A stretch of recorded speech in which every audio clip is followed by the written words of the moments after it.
Umholi we-IFP uthi emva kweminyaka engama-32 leli zwe lathola inkululeko abantu baseNingizimu Afrika abakakhululeki ngokugcwele.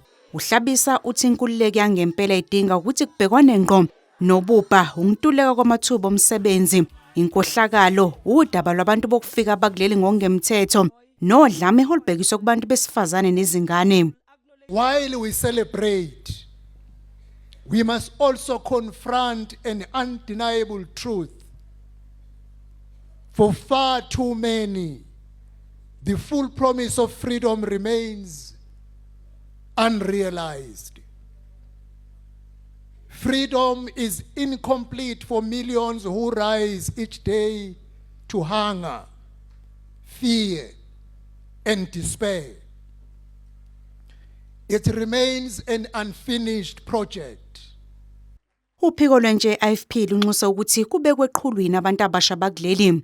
Ayikho into ebangikuthi ematragini uthola udriver wetruck umuntu ongasiyena South Africa futhi ongenazo incwadi zokushayela South Africa.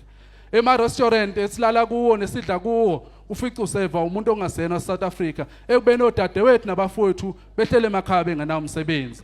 Ufica amabhelidi lapha eGauteng naKwaZulu Natal nakwezinye indawo ahlele abantu ongasibona base-South Africa ngokungemthetho abantu bakithi bengenayo indawo.